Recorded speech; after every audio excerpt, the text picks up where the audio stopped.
All right. Hello, everyone. Right. Welcome. Mabuhay. Welcome to our Asian American Pacific Islander Book Month panel, Filipinx American Authors and Stories. I am your moderator today, Randy Ribay, most recently the author of Patron Saints of Nothing. I should have held that up longer. Maybe it was too blurry for people to see. One more time. Patron Saints of Nothing. Yay. Perfect. But we have an amazing panel of Filipinx writers for you today. And I'm going to be asking them a range of questions. And I'm really excited to be able to do this because I think we represent kind of a wide range of Filipinx American experiences. And so panelists, go ahead and I'm going to ask you to introduce yourself. Tell us a bit about your most recent book, or if you have like an upcoming book you want to plug that one. And tell us your favorite Filipino food. All right.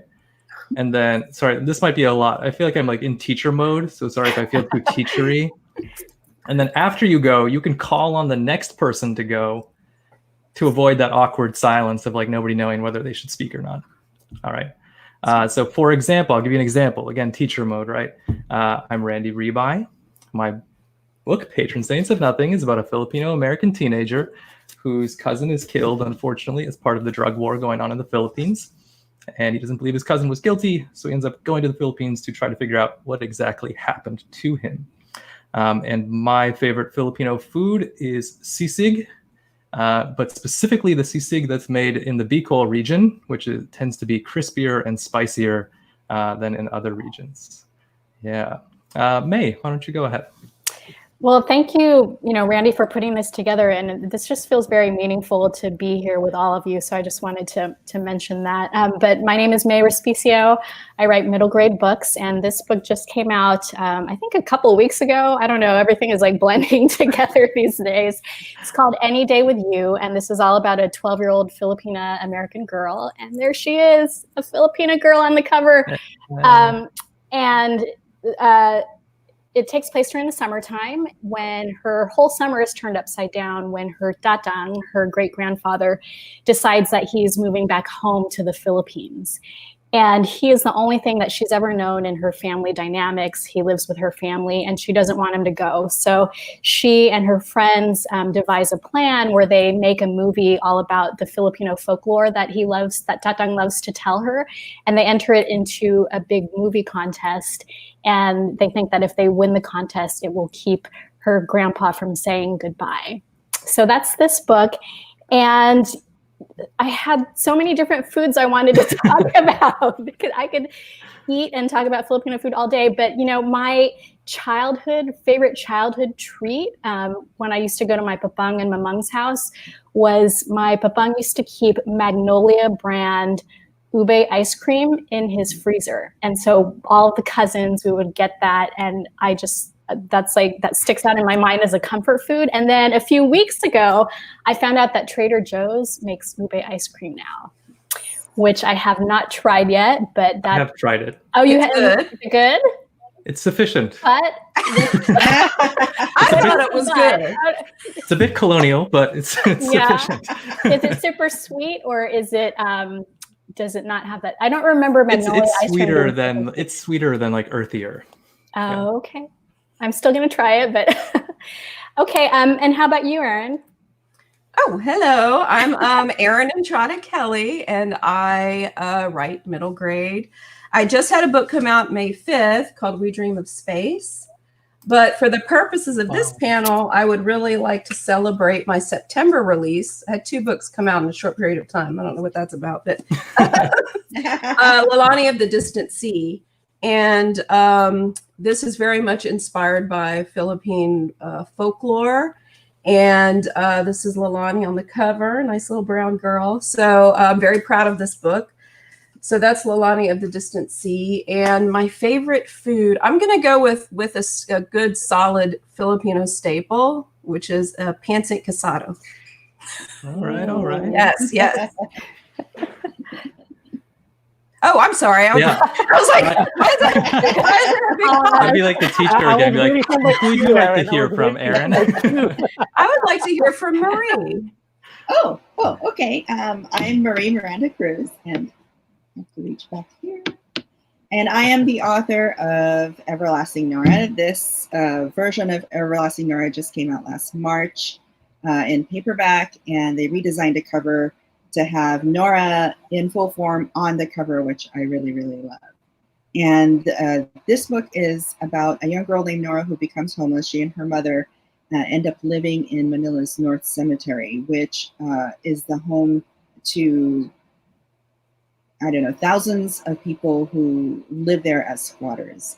And it's basically about her journey, her home, you know, her realizing what home really means to her. And that's the story. And as far as my favorite, I like Mae, I have tons and tons of favorite. It was so hard to choose. Randy, it was like, I was like, why do I have to choose just one? But I decided just now, thinking about how growing up in the Philippines, one of my favorite things to get for merienda is halo-halo. So halo-halo is my favorite. And it's when I can get it, it's like, I am so happy to go to like Goldilocks or the local Red Ribbon and order a halo-halo special. So Yum. And so I would like to hear next from Zach or Zamora. Hi. Well, I'm Zamora Linmark, or Zach, and I was born in Manila and raised and educated in Hawaii. And my novel came out last fall called The Importance of Being Wild at Heart. And it's about it's my very first young adult novel. I usually write for adults, but it's about a 17-year-old Kenzie who falls in love for the very first time and gets his heart broken. And what do you do when somebody has trashed your heart? How do you survive it? And it's set in imagined island of two nations in the middle of the Pacific. I tried to do something different, try to depart from the Philippines and Hawaii, but keeping the colonial and military history of both countries. And so that's that. And what happens when your beloved ghosts you, and how do you survive it? And it's called Wild with an E because his literary icon is Oscar Wilde. My favorite Filipino food are the ones that will kill me eventually, like lechon and sisig, and halo-halo, and but I'm gonna go with leche flan. I don't think I can have halo-halo without leche flan and ubi ice cream. And ice cream, yes. All right, Zach's just cheating and just saying everything. I could sign all rules out the window. All right. Well, thank you everyone for sharing. And again, I'm like so excited to have this panel. Growing up, like not seeing much Filipino literature, like any Filipino literature when in my household. It's amazing to me to be able to be on this panel and kind of be able to talk to you guys about these questions today.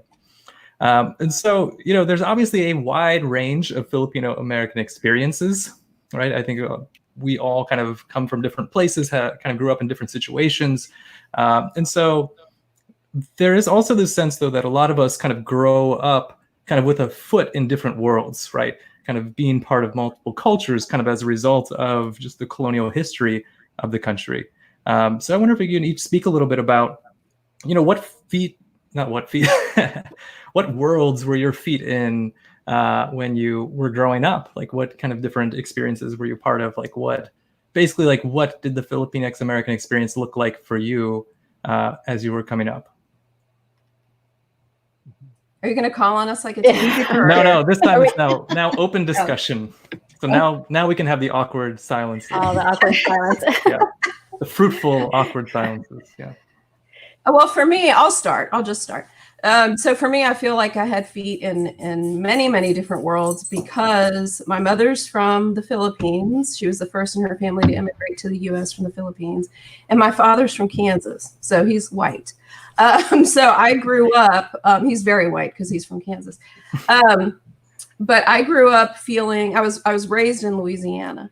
So, and where I grew up in Louisiana, it's a culture that's very rooted in Southern culture. Like the families who live there have lived there for generations. So not only did I have a mother who was Filipino and a father who was from the Midwest, living in this, culture and society that's like well formed and rooted already. People didn't quite know what to make of me. And I didn't quite know what to make of myself, to be honest, because I wasn't quite Filipino. I wasn't quite white. And I was growing up in the South where there weren't other communities. There wasn't a Filipino community to speak of. So people didn't quite know what to make of me. Some people saw me and saw a white girl, and some people saw me and didn't know what was going on. So I always got that question of, what are you? Which I'm sure we've all been asked at some point in our lives. So I grew up very confused and feeling very disconnected from my Filipino culture as well, because I would hear the language when my mother would speak it, to relatives on the phone. But because I didn't grow up with two parents who were from the Philippines, I wasn't exposed as much to the language. We didn't have a Filipino community. So I had so many different things, outside influences, informing who I was and what my identity was.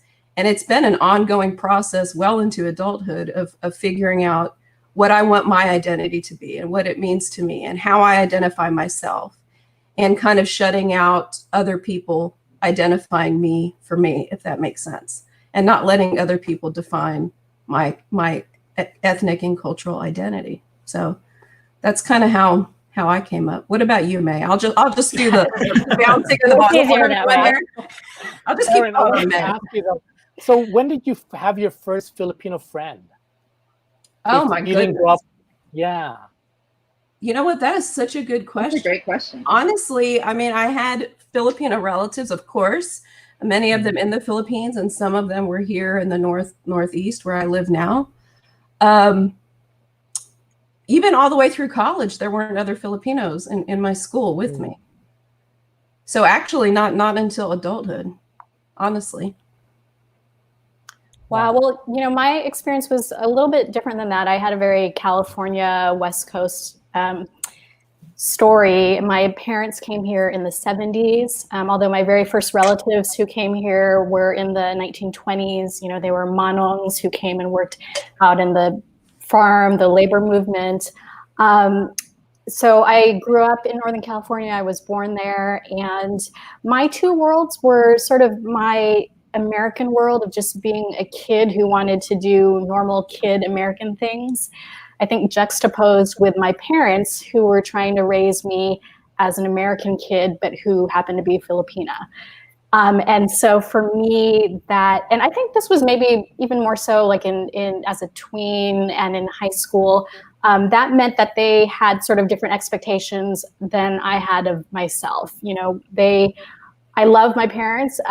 They were what I thought of as very traditional Filipino parents, very Catholic, very strict, very certain views of how they should raise their kids. And so that was something, I grappled with a little bit in my older years. And that's something that's definitely trickled down into these books is, what it means to be just a kid whose parents are from the Philippines, because that is two very different worlds. But to my parents' credit, I do feel like I have a really strong knowledge of who my family is and where they came from and where I came from because of that. And I don't know if that was conscious on their part, but I grew up hearing my family's stories, their immigration stories, their ghost stories, stories of when they used to live in the Philippines. They would always call it the old country. And so I always had that with me, and it wasn't until much later in my life that I started to explore what that meant. And so writing has given me that chance to really kind of dig deeper into that. But that's my experience. And how about you, Zach? Okay, so I think how old were you when you migrated to California? So my parents came here in the 70s, and I was born here. Oh, you were born here. Oh, okay. Yeah, I was born here. I have a very different history. So I was born in Manila, but I grew up in a province up north in Pangasinan. And I migrated to Hawaii when I was like, it was disco era. It was the height of disco. So it was 78, I 77. remember that. But yes, right. But the thing is, I didn't go through the sort of trauma of assimilation that Philams went through in continental U.S. or those who migrated in to the mainland or continental U.S. I think it's because it felt like I was just really taking a bus ride to Ilocos, because where we landed, our port of entry in Honolulu, was the neighborhood, the community that I grew up in was predominantly Filipino. If there is what we would call culture shock, it would be the exposure to the other Asian ethnicities and Pacific Islanders, but even that wasn't traumatizing, I think. And also, we didn't hyphenate ourselves as hyphenate American. We identified ourselves based on whatever our parents were. So we called ourselves Filipinos or Chinese or Japanese. There was no hyphenating American. The word Asian was foreign to us growing up. It wasn't really until I returned to the Philippines after 15 years that it hit me that, I'm not as Filipino as I thought it was, or something had changed. But it didn't necessarily mean that it was Phil-Am. It was between Phil-Am and Filipino. And I think that if there is a word or a label, it would be that, whatever that label would be, right? And so that was what it was like for me growing up in Hawaii. It's definitely a plus. It was predominantly brown, but it didn't mean that we had political clout over privilege. But it did mean that we had an easier time adjusting. The only time that I think, when I look back now, the only kind of trauma or the only kind of difficulty that I had in terms of adjustment or adapting was trying to speak standard English as opposed to Hawaii Creole or Pidgin English, which is what the locals speak, the local vernacular here in Hawaii, and really being made to think and behave like an American, whatever that meant, right? Because coming from the Philippines and living in America and migrating to Hawaii, America was just for me a plethora of pop culture. That was it. It had nothing to do with my identity. Or so I thought, right? So anyway, what about you, Marie? You look like you were born in the Philippines. Yes, I was.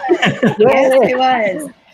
My story is again, it's so interesting to hear all your stories, because we all really do come from so many backgrounds. And for me, my father was in the Navy, and so I came to the States. Well, I came to the States for the first time when I was a toddler, but we went back to the Philippines for a few years.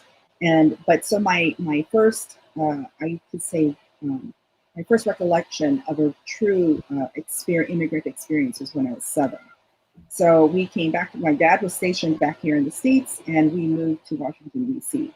And my feeling at that time was definitely having a foot in one world and a foot in the other.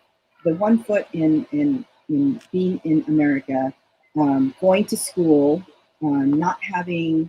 I mean, I was probably one of the very few Asians in my school in DC. My school was actually maybe 60% African American, with maybe 30% white, and then an Asian here and there. And what was disconcerting to me growing up as a child in DC was that they couldn't figure out what kind of Asian I was. And yeah, I guess it's because of how I look. I have Spanish, I have Chinese blood, so I can see how it can be confusing. I mean, other Koreans and Chinese people come up to me and start talking, and because they think So but the thing that was really hard was when I would say, they would ask me, "Are you Chinese or Japanese?" I go, "No, I'm Filipino." They look at me like, "What's that?" And this is like early 1970s. Yeah, they had no idea who Filipinos were, where the Philippines was. They had never heard of it. And on the flip side, though, having the other foot in Filipino culture, my dad being in the Navy, of course, had a lot of buddies who were also Filipino. And if they were all stationed in the same base, they got together regularly.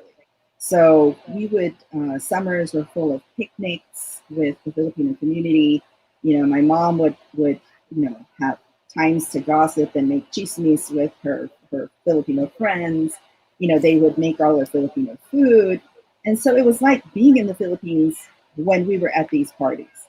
And I'd have to tell you, all the Filipino homes had very similar things, so it felt like going to other people's homes was like being in You my have the home. giant wooden spoon and fork. Yes, the Last Supper on the wall. Things like that, all the crocheted little doilies. Don't forget the altar. Yeah, it was like all the homes, so it was like being at other people's houses. So that was my experience. That was part of my experience. But I think I had actually a flip side of that experience when my father retired. I was 12 when he retired, and we moved back to the Philippines. So it was like, wow, all of a sudden I'm in the Philippines, but at home we spoke English. At home, I could understand Tagalog and I could understand my mom's dialect. I lost my ability to speak it. So when we were at home, we spoke in English. So being, it was like the reverse for me. But I'll talk more on that later on. How about you, did you Randy? spend your teenage years in the Philippines before you came back here? Yes. I went to high school and college there. So I finished college in Manila. Lovely city at the time. It's kind of crowded now. Where did you go? Yeah. Where did you go in Manila? What University of Santo Tomas. So Catholic University. Yeah. And so I did the whole thing. I experienced all aspects of being a Manila college girl, living in dormitories, one time living in a dormitory run by nuns, and a regular dormitory, and then commuting. I actually spent part of my college years taking a bus from my hometown of Cavite City. My hometown is Cavite City. And I would take the bus to and from Manila every day. It was only an hour and a half ride, so it wasn't that bad. But Yes. that was my experience. Thank you for sharing, everyone. How about you, Randy? I don't know. I'm moderating, so you guys are having the conversation. I get to ask the questions. Okay. So a lot of you, I think, kind of touched on this or came close to touching on it. Zach certainly mentioned assimilation, right? Because of the long history of being colonized in the Philippines, right? Most recently, obviously, the Spanish, Americans, Japan, briefly. There's often this feeling that a lot of us grew up with this colonial mentality, right? In order to fit into these different worlds, we needed to assimilate into the main culture in order to fit in and kind of feel like we belong somewhere. So I'm wondering, did you have that feeling growing up? And if so, I guess, like, how did that play out? Like, how did you decolonize your own mind? And if you didn't grow up with that feeling, like, why do you think that is? Like, what inoculated you against that kind of pressure? Easy question, Yeah, it is. So I'll begin. I think it's because like I said, I grew up in a predominantly Filipino neighborhood community in Hawaii. So my understanding of colonial mentality, and there's so many aspects of defining colonial mentality, and I'm just going to touch on one, which is probably the way we look at beauty, or how we define beauty according to complexion. And I grew up with that kind of thinking, with that kind of, if you want to call it colonial mentality, is the way how we define beauty. And it's usually the fairer you are, the more beautiful, or the more better looking or good looking you are. And I think that shifted as I got older. That I think that there's one aspect of colonial mentality that I was able to decolonize, is the way I look at beauty, which is not based on complexion, but on many different aspects other than that.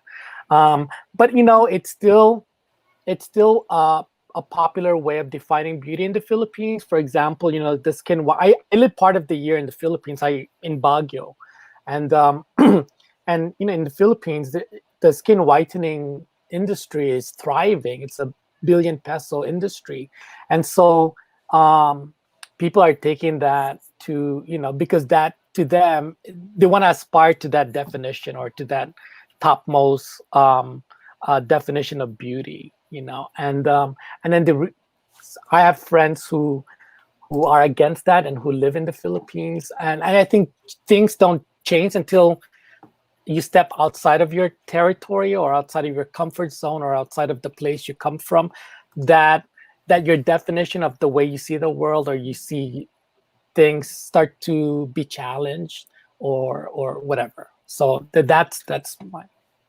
How about you, Mae? Because you grew up in Northern California. Yeah, and it's interesting you mentioned the sort of standards of beauty and what that means. So if I bring it back to books and I think about what kind of reader I was a huge bookworm, but I grew up in the 80s, and the books that I was reading, and maybe they were the only books sort of available to me, but they were very like girl sort of sparkly stories. I was obsessed with Sweet Valley High and Sweet Valley Twins.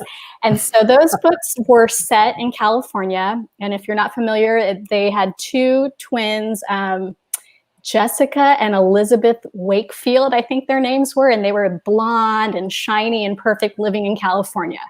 That was a completely different view of what my California existence was. And when I was in middle school and in high school, I was a big journaler. And recently, or like a couple years ago, I was going through my old journals and I'd found a line that I'd written in 8th grade that said, it was just one line. It said something like, if I only had blonde hair, my life would be so good. And I know in my heart of hearts, that was because I was obsessed with Sweet Valley High and Sweet Valley Twins. We talk so much about windows and mirrors in kids' books, having windows to be able to step into other people's shoes and see how other people live. But, the importance of having mirrors and those stories, your own story reflected back at you. And I wonder how my definition of self in those really formative years would have changed if I had had those kinds of books. So, that was something that was always sort of going through my head. But then as I got older in college, that's when I really sort of started to dig into the Filipino-American diaspora and trying to figure out what that means for me, but definitely my tween years and teenage years, I did, I thought life would be better if I had blonde hair. And I'm going to throw the mic to I like that we're continuing with this. I like how we're pointing at each other, Yes. Like I mentioned earlier, I guess jumping on, it's being on the same thread, as far as the aspect of that colonial mentality of having fairer skin. And this is something that's existed in the Philippines, sadly, for a long, long time.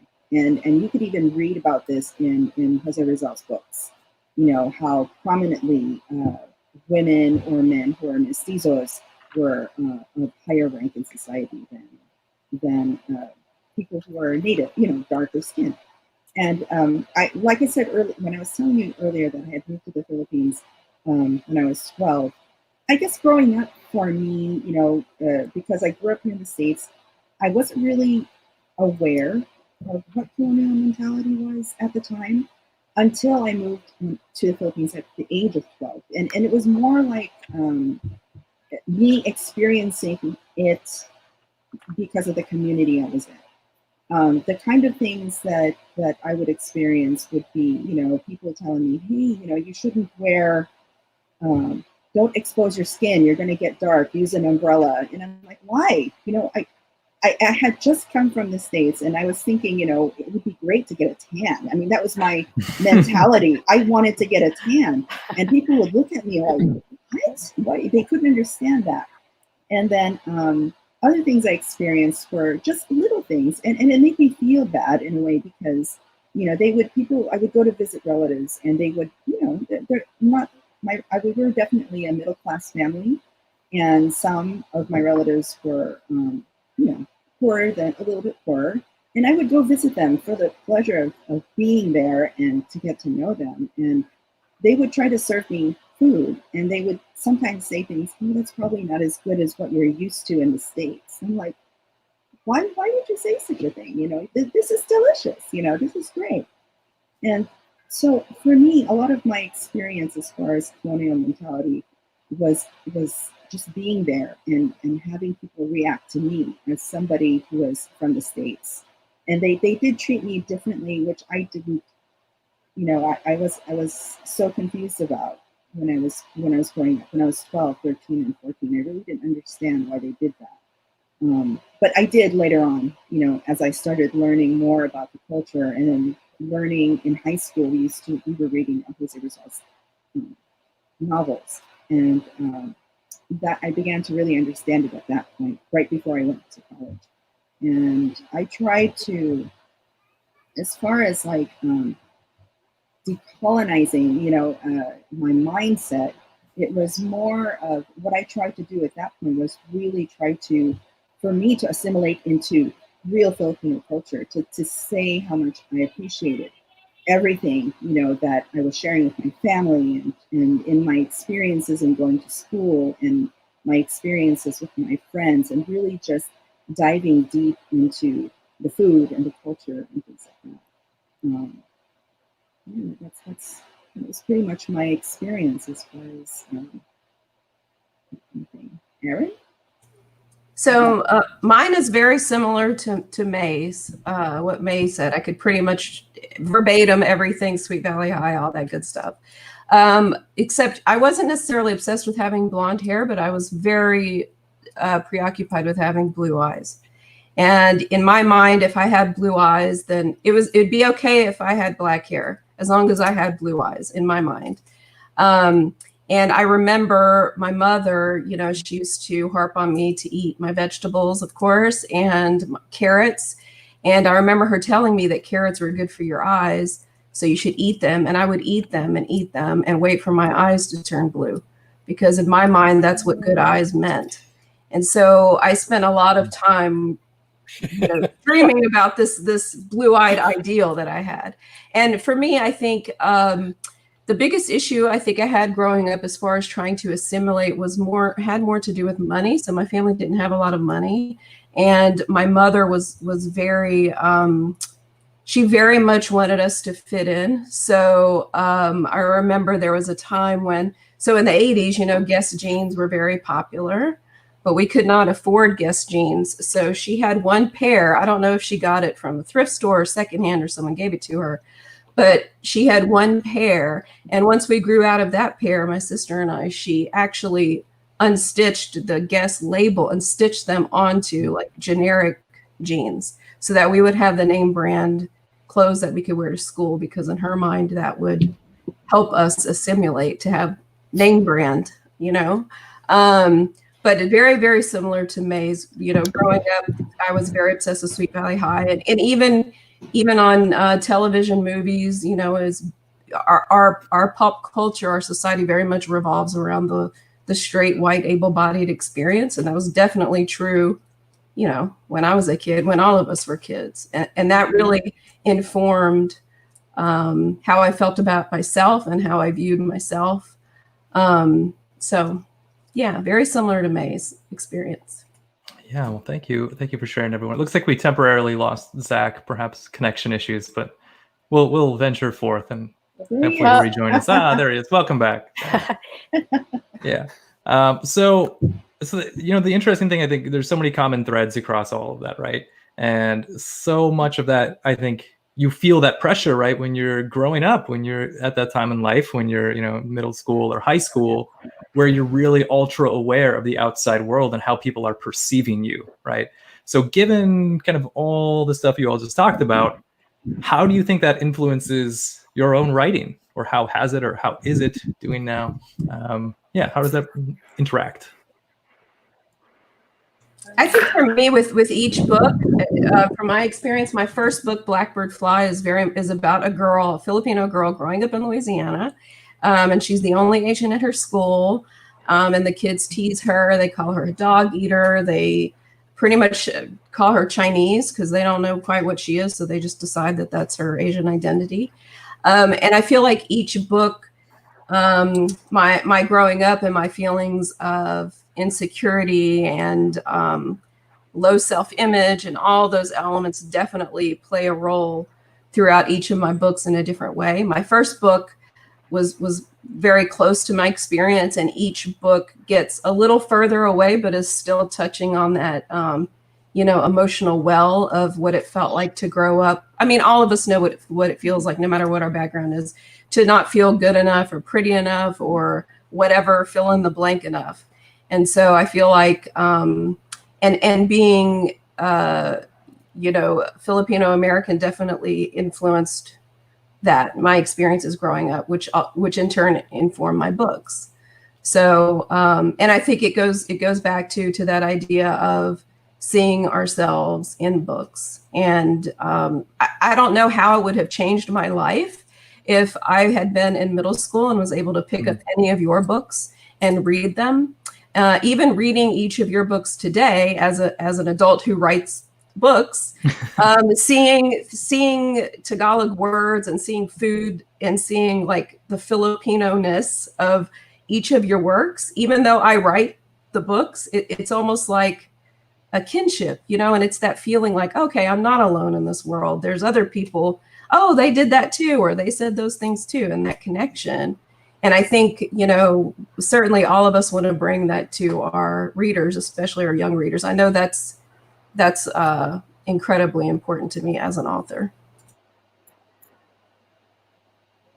Zach, you keep popping up with different backgrounds. I know. The Wi-Fi, I don't know what's going on with the internet connection here. So I'm sorry about You can only have so many positive things happening in Hawaii. Yes, yes. I can't do costume changes, so I have to I cannot do the scenery changes. You need to have green costume screen. changes. Costume changes. Next time you come back, I want to print out.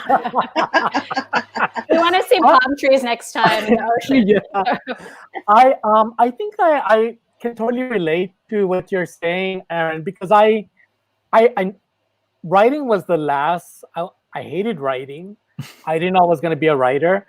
I was in theater, and what led me to writing was because in theater you have to act out scenes and monologues from plays, and the plays that we were given were the usual canonized plays like Miller and Tennessee Williams.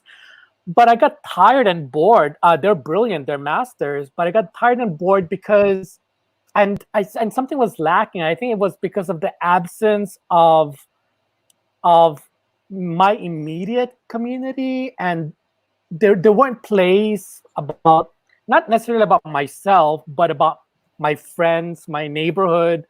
And I think that actually is what led me to writing. My drama professor said, you should enroll in a creative writing and write your own damn plays and monologues. And I think that's what happened. And I think that I write because to fill in something that was missing in my life at that time, but also that was lacking, and I wasn't sure if we were erased, or just missing. And I write to fill in that void, and I got hooked, I guess, because I'm still here writing. So, and I think that whatever that was lacking in theater and whatever I ended up writing, I ended up writing about growing up in the 70s during the disco era in Hawaii, and that's the basis for my first novel, Rolling the R's, which I then adapted for the play. So just to tell my drama teacher that, look, I wrote a play. Well, for me, so this was my debut book. It's called The House That Lou Built, and Erin was so wonderful and kind to blurb this book. And I started writing this, I don't know, it's probably like 2013-ish, so a handful of years ago. And I started writing it because I was looking for books for my kids. Sorry, I have a delay in the sound. I don't know if you guys can all hear that too. I was looking for books for my boys to add to our library at home that reflected their family and our experience as a family, and I just wasn't finding anything. And so I thought, I'm just going to write it myself, and that's what became this book. And actually, when I finished this book, not too long after is when I discovered Blackbird Fly. And I read your book, Erin, and it made me cry because I was so full of emotion to see a Filipino girl in a kid's book.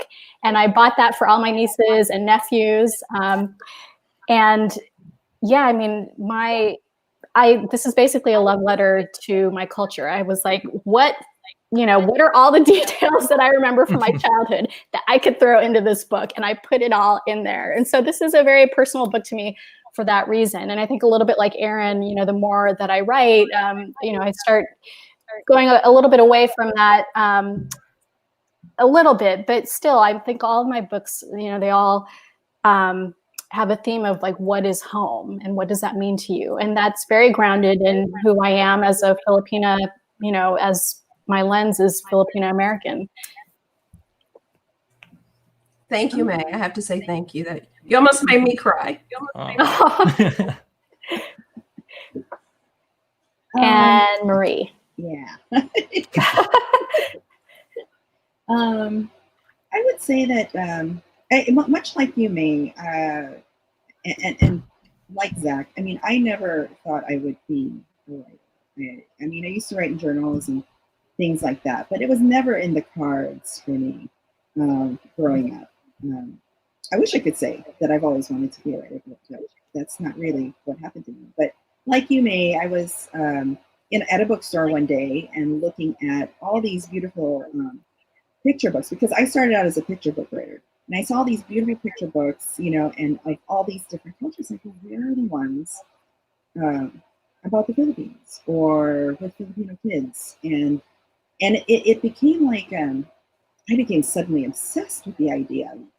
Maybe I should try writing. And so I started out writing picture books, and it's so hard to write picture books. I did that for a couple of years, and then I went to a writer's day and saw Lisa Yee speaking, and she inspired me to try to write a novel. And so one of the things that I really, really wanted to write about was, I guess, my own experience growing up as a young, preteen to teenager years in the Philippines.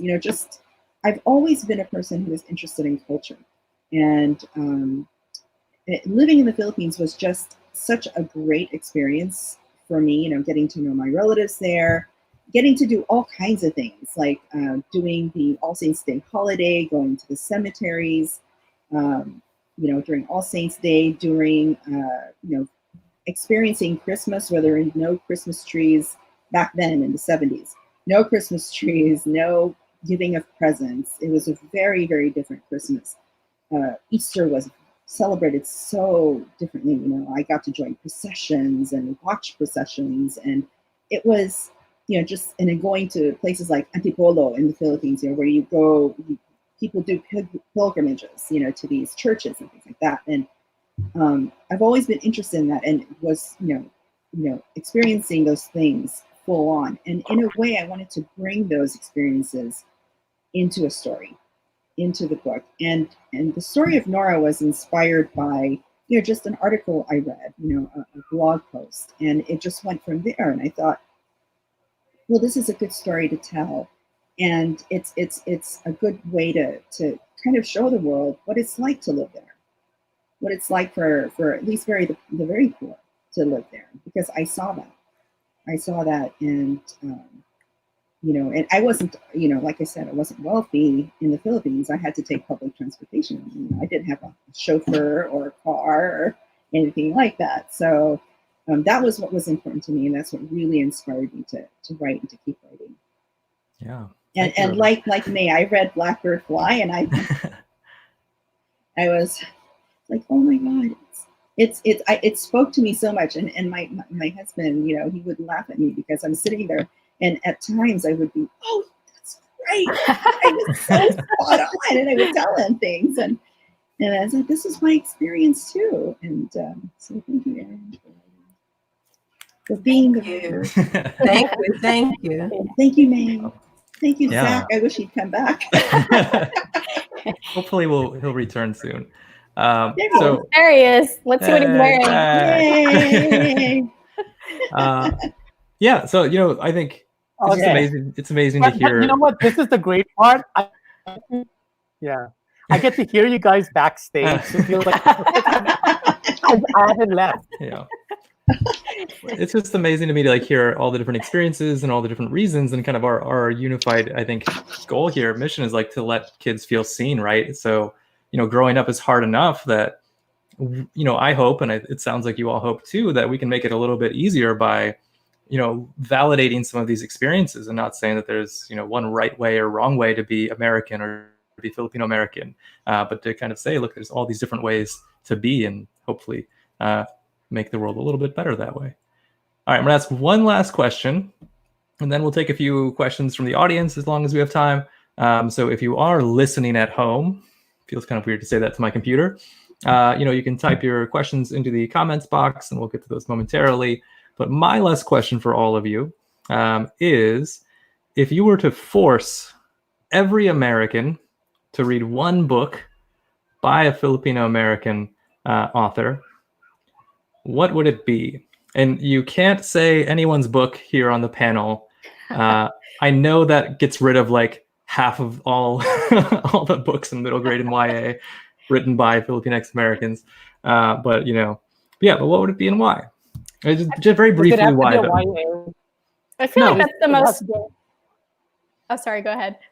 I don't think it has to be YA. I don't think it has to be middle grade or YA. It can be, but keep the explanations brief so we have time to get to audience questions. Okay. Well, I was going to say, I feel like that's the most unfair question because I have many for different reasons. So I'm cheating a little bit because this is an anthology. So there are many voices in here. This is called Going Home to a Landscape. And Zach, I just saw that you blurbed this book. That. So this is edited by an old colleague of mine, Marianne Villanueva. And it's just a really vibrant tapestry of different voices, of different Filipino voices, and all different experiences. But still, again, I mean, kind of like all of us here, a lot of similar threads of home, of colonization, of what the Philippines means to them. And so, I've had this book forever. And every time I just need to get a little bit of inspiration, I just, it's short fiction and poetry and a couple of essays, I think. So I just take a peek in here, and it really fills me as I'm writing. So that's mine. Yeah. I have one too, because I thought this is a really hard question, right? Because it depends on the person. It depends on so many things. But I chose Barbara Jane Reyes. She's a poet. And I think everyone should read all of her poetry collections. She's an incredible poet. And she's an incredible person and an incredible advocate for the Fil-Am community. So I very, very much admire her, especially if you like kick-ass. Can I say ass? I said ass. Say whatever you want. You're the teacher. Poetry that makes you want to like go, burn something down and dismantle the stuff. Then Barbara is your poet that you need to be reading right now. So she's my pick. This was a really, really hard question. I'm still stumped, you guys.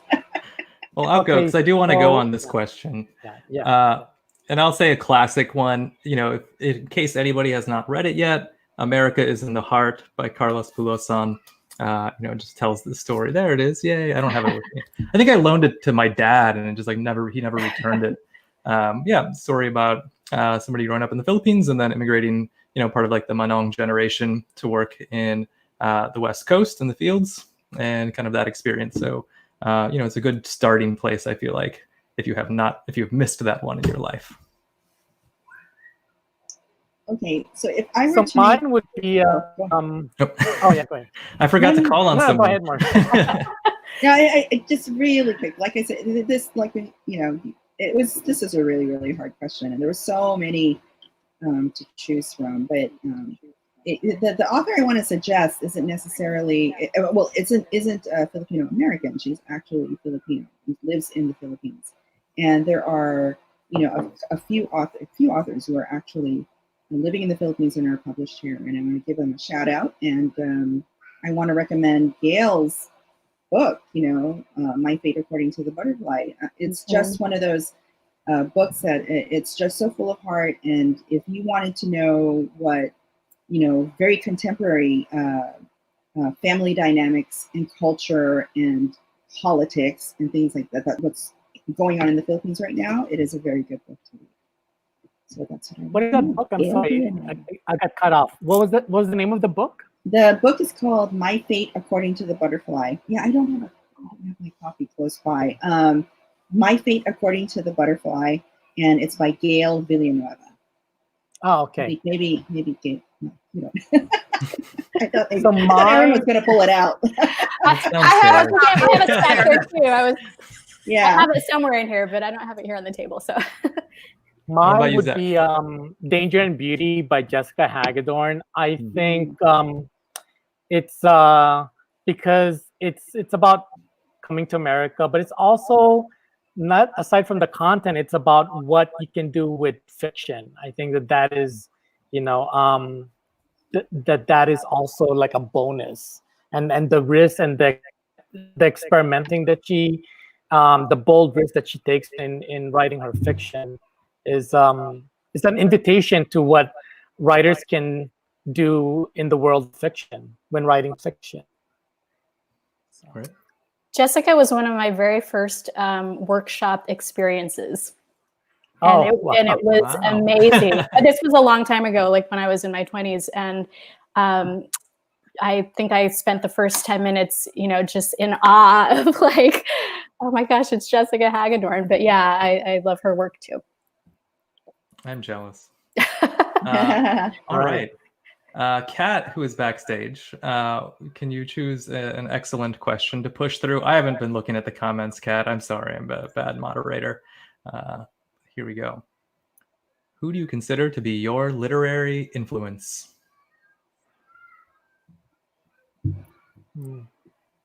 Great question. Thank you. Get lit, Phil M. I don't think I have influence. I think it's more inspiration, because I have so many. If I have to choose a writer in terms of influencing me, there would be a lot of them. But I think it's more inspired. They inspire me to write, and they show me. I love writers who can show me the limitless possibilities of what you can do in fiction, or with fiction, and even poetry. So it's not one, but it's the type of writer that I gravitate to. And I think mine, I have a pretty easy answer to this, is definitely Judy Blume. She was my favorite author when I was growing up. And obviously she wrote about white girls in New Jersey. But she was so gifted. Well, she is so gifted at the interior life of young people and putting that on a page in a way that so many young girls specifically could connect to. And I loved reading her when I was a kid. And so she was a huge influence. I started writing when I was 8 years old, and because I wanted to write books like Judy Blume. So she's probably my biggest literary influence. Oh my God, Erin, I have to add this. I have to plug my book. Sorry, because Judy Blume actually closes my first novel. When my character does a book report on Forever. Yeah. So yeah. So wow. I love Forever. Yeah. Everything's connected. Yes. I'd say my what I consider my biggest literary influence, especially with regards to writing for children, would be Kate DiCamillo. I really love her books, and it's just I there's something about how she writes about it, similar to how Erin feels about Judy Blume. She has this special gift for knowing the feelings of children and how they're expressed and how they approach the events in their life. It's really terrific. And my other one is Erin. Marie stole my answer. This is the best panel I've ever been on. It's all full circle. Welcome everyone to the Erin Entrada Kelly panel. the celebration of a literary voice. I know, Let's have a right? conference. Let's make it a conference. But Erin's work, Judy Blume's work, Kate DiCamillo's work, there's something about that genre that I just love and fills me with a lot of hope and a lot of joy. And I think that's partly why I write middle grade. And all of those books from these wonderful writers, have inspired me in some way. And I'm just going to throw in also another, I'm cheating. This is contemporary fiction by Filipinos in America. This is another one that I feel, it's got just lots of different writers and who have all influenced me in some way, And another one, I pulled out my whole book. This one was edited by Jessica Hagedorn. Charlie Chan is Dead. There's this is number 2, and then there's the first one. Again, just a lot of influence, to be able to read and hear words from all these different lenses within the Asian American diaspora is to me as a writer is so influential, and it gives me a lot of inspiration as I'm writing. So those are a few more book recs. Randy, you need to put Mae's name on the board with a check after it because Maybe, she's cheating. I cheated. I'll have to mute your screen. Yeah. And I'll answer this one too, because I think it's a fun question. I want to answer it. Mine, I would say, like everything I've ever read, right? I think it's all part of me. But one of the ones that I kind of most intentionally keep in my mind is James Baldwin. He was one of the first people that I read that kind of really turned me on to the power of a story. Just has such a way with words, so beautifully written, so powerful, such emotional depth. And he's just so good at kind of like balancing the story of the individual with the story of the society, and of the individual in context. And I admire that so much. And so that's mine. I don't know, Kat. I think everybody answered that one, right? I was paying attention. Yeah. So we got another one here from John. Thank you, John. Is there a story in the Filipino mythology or folklore that you would like to reimagine? We have some folklore, some people that integrated folklore already. Were there stories Erin that you does kind of... it, right? I actually All of them. my book Lolani of the Distant Sea is pretty much an entire reimagining of many, many different creatures. So did it start with the creatures, or did it start with specific folk tales? Well, all of my books always start with the character first. So I had the character of Lolani in my head first, and then I thought about her journey, and then I did a lot of research on Philippine mythology and folklore, and used that to inform her journey. So there's all kind of different creatures that aren't necessarily direct interpretations, but are reimaginings of them. So I have a couple of that I think I would want to explore, but I would have to revisit them. These are stories I read in high school in the Philippines. One was called Ibong Adarna. I think that's what it was called. I think it's a story about a magical bird, but I'd have to go back and check. And there's another one called Florante at Laura. So those might be a couple of stories I might want to explore at some point and reimagine. Well, I did one in this book, the Bakunawa. And it's very like contemporary middle grade sort of imagining of the Bakunawa, but it is the sea serpent that eats all of the suns and moons, and that's the explanation for the eclipse. And the way, sorry, my son is here. Like, what's going on? There's a lot of activity. So the story is that the kids in this book make a movie about the Bakunawa, and it's one of her grandfather's favorite stories to tell. And it was a story that I heard growing up. And so that was very, kind of stuck with me somehow. So that's really cool. Can't wait to read it. Yeah. All right. So we got one more question coming through. What do you got here? Oh, thank you. I just thought, thank you. Do any of you have a favorite spark-worthy memory during your publishing process? A what? A what? It says spark-worthy. What is that? Oh. Spark-worthy. I'll do the teacher thing. Interpret it as you will. Oh, I'll give an answer to this of what I think, how I interpret the question. I would have to say the most, one of the most incredible, it's not really my publishing process, but when I won the Newbery for Hello Universe and I gave my speech at ALA, there was a table of Philam librarians and they held up the Filipino flag. And so it's not really part of the publishing process, but it's part of my journey. And certainly, I mean, and then of course, you know, Waterworks and everything. But that's one of my favorite memories, I would say. I just recalled one when you're talking about the librarians, because I guess one really great spark for me was when I was at Book Expo. That was in 2018, so it was a few months before the release of my book, and I got to meet representatives from National Bookstore from the Philippines. They came all the way to New York, and so that was really something. They were in my signing line, and I got to meet them and take pictures with them, and even do an impromptu video for them, which was really exciting. And I was just like, wow, I was on a high the rest of the day. Because I used to go to that bookstore when I was in the Philippines. And for me, there was an educator, a teacher who reached out on Twitter, and she told me that my first book, The House That Lou Built, was the first time that she ever saw herself in a book, and that she was 39 years old. And so that was a very meaningful moment for me to think, oh wow, you know, that's why I'm trying to write what I write. Mm-hmm. That kind of reminds me. Oh, sorry. No. Go ahead. Who's next? I don't want to hug up.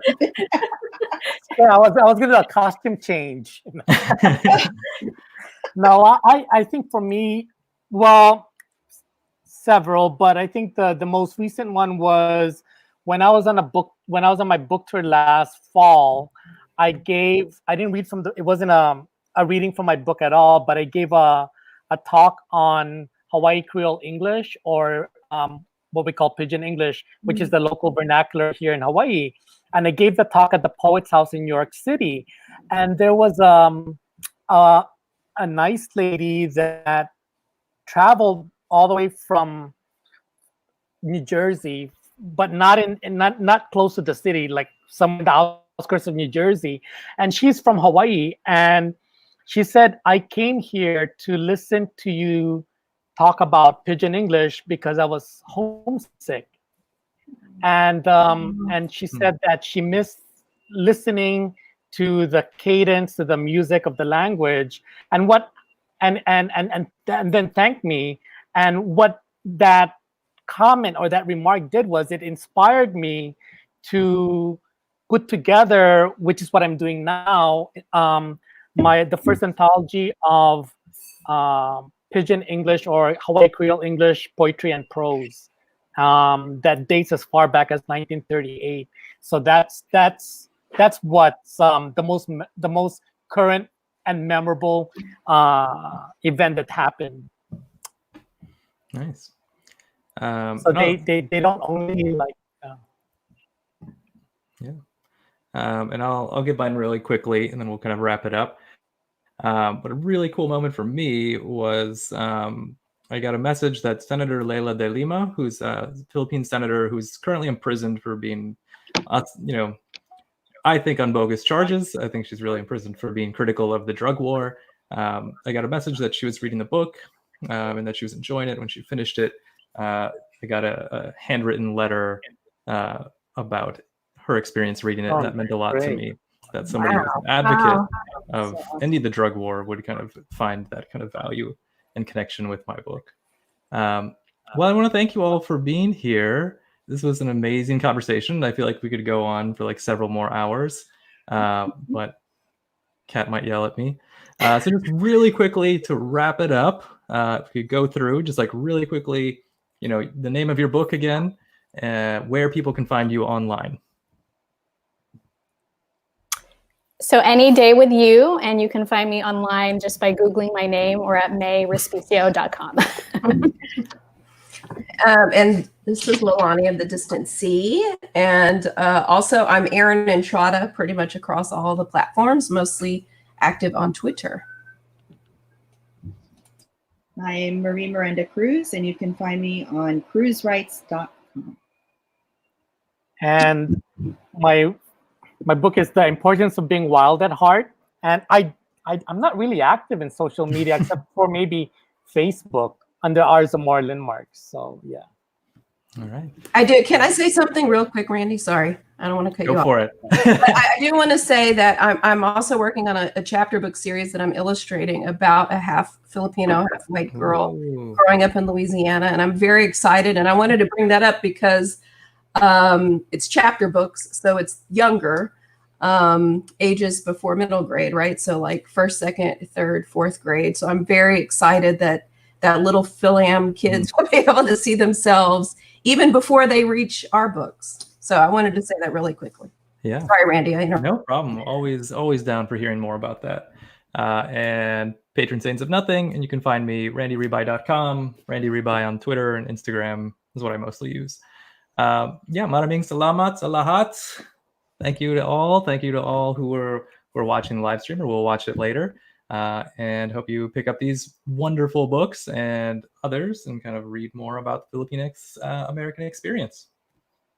Bye, everyone. Bye, everyone. Thank you for moderating, Randy. Yeah, thank you. Thanks, Randy. Thanks. Thanks, everyone. everyone. Salamat.